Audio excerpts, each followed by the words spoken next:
है। अगर आप अकाउंट में करियर बनाना चाहते हैं तो सूरज क्लासेस को सब्सक्राइब करिए।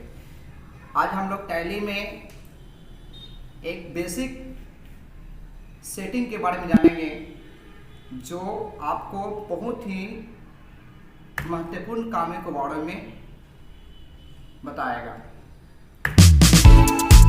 सबसे पहले आप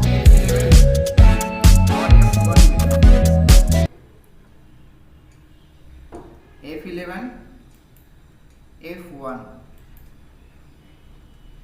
आज हम आप लोगों को सिर्फ दो जनरल बेसिक के बारे में बताएंगे। पहला है आपका मेंटेन अकाउंट ओनली और दूसरा आपको है अकाउंट एंड इन्वेंटरी। एक एक करके इस सेटिंग के बारे में पार्ट बाय पार्ट जानकारी प्राप्त करेंगे। जनरल में हम लोगों को ये बताया जाएगा कि अगर आप बटन को जो आपको दिया गया ऑप्शन कहीं काम करते हैं तो ऑनर वह अपने अनुसार अकाउंट को मेंटेन कराना चाहता है, तो वहाँ पर आपको ये सब सेटिंग को जान लेना बहुत ही ज़रूरी है। तो देखिए, सबसे पहले आप मेंटेन अकाउंट ओनली के बारे में जानते हैं। मेंटेन अकाउंट ओनली इसका आपका यूज सिर्फ आपको अकाउंट में काम करने के लिए डेबिट और क्रेडिट को प्रयोग कर सकते हैं। इसमें आपको ग्रुप बनाना है या लेजर बनाना है, वो सिंगल बनाते हैं और मल्टीपल बनाते हैं। अगर सिंगल बनाते हैं तो इस तरह से इमेज खुलता है, अगर आप मल्टीपल बनाते हैं तो देखिए इस तरह से इमेज खुलता है। यहाँ पर हम ऑल सेलेक्ट करते हैं तो ऑल आइटम में ग्रुप्स को लिखा जाता है। ग्रुप्स आपको 28 होता है, 15 प्राइमरी होता है और 13 सब ग्रुप होता है। तो हम लोग एक एक करके बारे में जानते हैं। अकाउंट इन्फो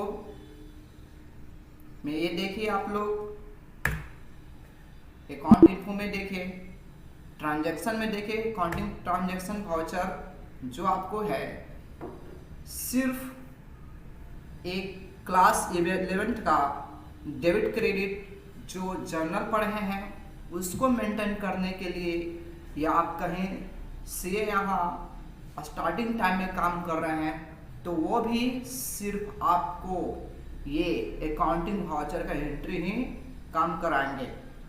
तो और उसका पर अकाउंट के साथ टैली सॉफ्टवेयर में काम करना चाहते हैं तो आपको सेटिंग जानना बहुत ही ज़रूरी है। इसके लिए आप जाने कॉन्ट्रा F4 जो सिर्फ कैश और बैंक से ट्रांजैक्शन लेन देन हो तो बैंक के लिए F4 कॉन्ट्रा का प्रयोग किया जाता है।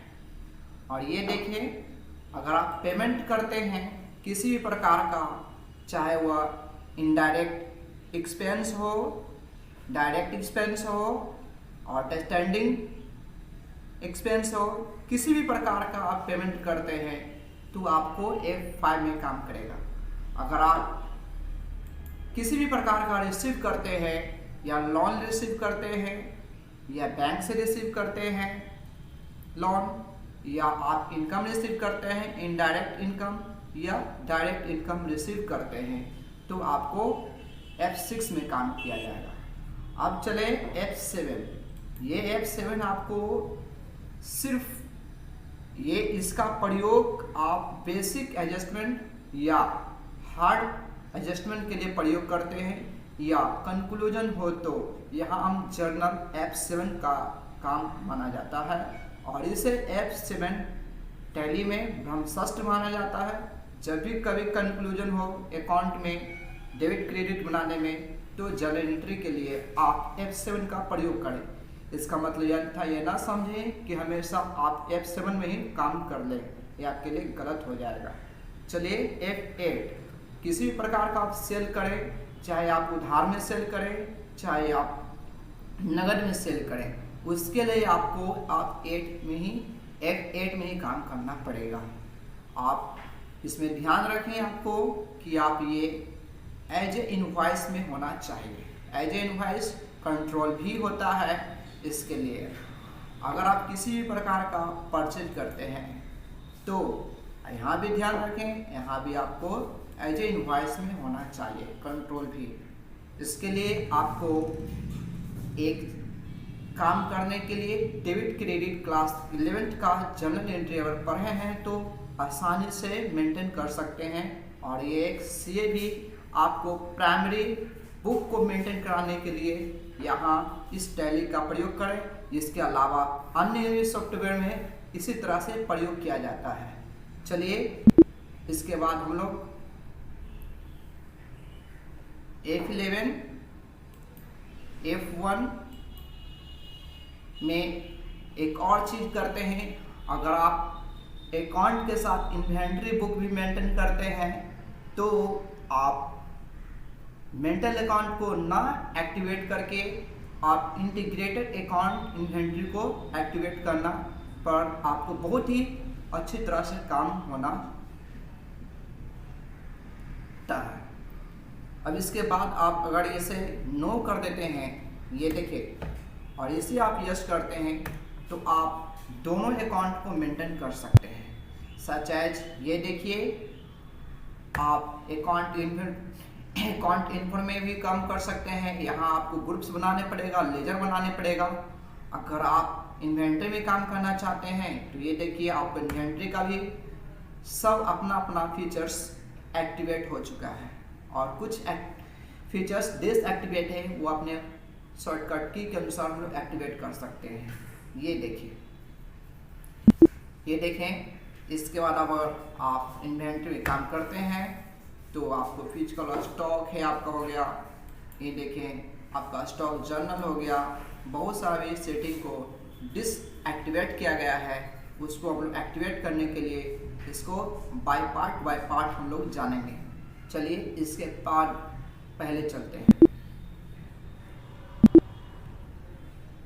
ये देखिए F11 F1। इसके बाद अगर आप कोई संस्था में एनजीओ बोले तो नॉट प्रॉफिट ऑर्गेनाइजेशन, वहां पर आप 3 बुक मेंटेन करते हैं, receipt payment account, income expenditure और बैलेंस शीट्स। अगर आप प्रॉफिट कमाने वाला संस्था में काम करते हैं तो वहां पर आपको ट्रेडिंग अकाउंट, फाइनेंशियल अकाउंट और आपको बैलेंस शीट को बुक बनाना पड़ेगा। इसके लिए आपको अगर यहाँ यस करते हैं, ये देखिए कंट्रोल एस एक्सेप्ट करते हैं और यहाँ हम लोग रिपोर्टिंग में जाएंगे।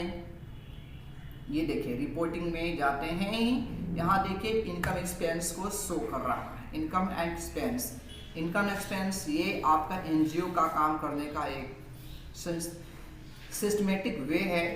और अगर आप देखिए यहाँ भी बैलेंस शीट आपको शो करता है।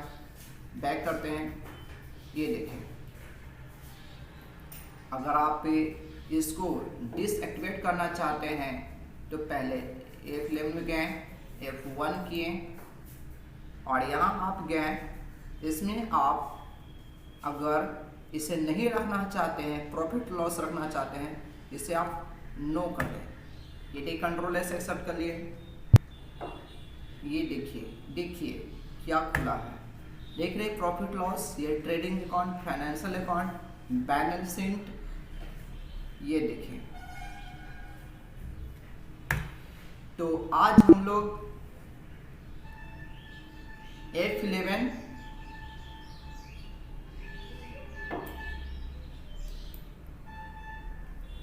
F1 में सिर्फ जनरल सेटिंग के बारे में जाने हैं। इस तरह की वीडियो को समझने के लिए बाय पार्ट आपको एक सेटिंग को फुल्ली अंडरस्टैंडिंग करने के लिए आपको सूरज क्लासेस को सब्सक्राइब करें।